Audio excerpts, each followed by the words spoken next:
On Friday, President Obama made a surprise appearance in the White House briefing room, and he made his first comments after the not guilty verdict in the George Zimmerman trial. If a white male teen was involved in the same kind of scenario, that from top to bottom, both the outcome and the aftermath might have been different. All right, the president said that this would be different if the teenager had been white. But the bigger issue is that race was not a part of the trial. It wasn't a part of the FBI. They said they couldn't find any racial issue here. The trial judge didn't bring it up. Prosecution didn't bring it up. Why does the president bring it up and attach it? Why didn't he stand above it and say, race is an issue, we need to talk about it, but let's not tie it to Trayvon Martin. That's not the question in Trayvon Martin. That's a whole different kettle of fish. Well, because I think clearly he didn't believe that, and I think there are lots of people who do believe that race was a big part of this case. Does he know more than the FBI and the prosecutor and the judge in that case? I think what Obama is saying is that as a black man, yes. I think what Obama is saying, and I think that he has the right to say this as a black president, that he does know more. He does have a special insight into this case than perhaps other people. Look, if George Bush can run around saying, don't mess with Texas, then I think Obama is allowed to run around saying, stop messing with black male children. And I think that's all he did here. Kara, I'm going to let you, I'm just going to turn you loose. Okay. You know, I looked at this with great sadness as I watched this unfold yesterday live from my office in Washington, and I said to myself, how dare the President of the United States lower himself to the same level of these race merchants who are out here trying to gin up race relations in a way that is just absolutely inaccurate and not true. This was beneath the office of the presidency. No, he's the President of the United States. He's not the black president. He didn't run that way. He ran as a man who was supposed to transcend race. No one was supposed to talk about him as a black man. He's supposed to transcend race. And this was a missed opportunity for him to come in and say, you know what?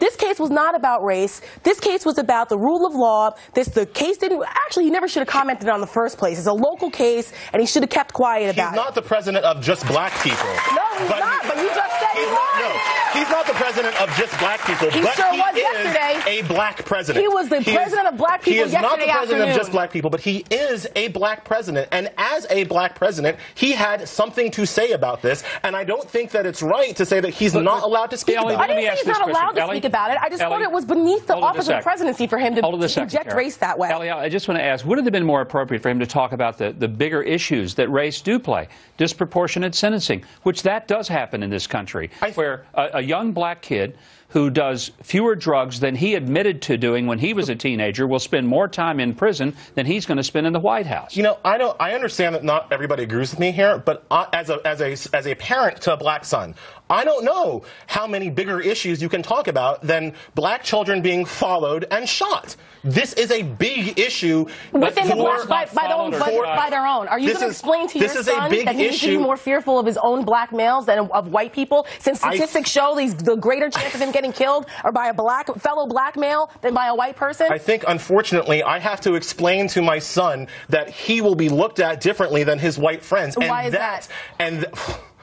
And that is the sad thing that I think Obama was trying to talk about yesterday. You know what? That is a reality, and it's a sad one. But there also needs to be reflection within the black community as to why that is. Why aren't we fixing that? Why aren't we talking about the fact that there are a majority, the 70+% of black children are born without fathers, the level of poverty, what's going on? Where's the responsibility within the black community? And I think that, not saying that Trayvon Martin deserved to die, and, you know, I don't want anyone sending me hate mail on Twitter about that. It was a tragedy. However, this case right here, where was Barack Obama and Jesse Jackson and all of these other race merchants? Someone used that expression, I love it. Where were they all with what's going on in Chicago, in New York, in any urban city where black-on-black crime happens every single day? They don't want to talk about that at all. We've got to wrap this segment up, but there's a sound clip I want to play. It is of Robert F. Kennedy.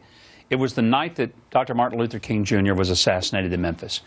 And I remember that night very well, and I also remember what real leadership looks like in the aftermath of something that was horrible, that was, in fact, a race crime. Absolutely a race crime. And I want to see that because I think it'll put in perspective what we look for when a leader stands up in a moment of crisis. Here's Robert F. Kennedy. What we need in the United States is not division. What we need in the United States is not hatred. What we need in the United States is not violence and lawlessness, but is love and wisdom and compassion toward one another, feeling of justice toward those who still suffer within our country, whether they be white or whether they be black.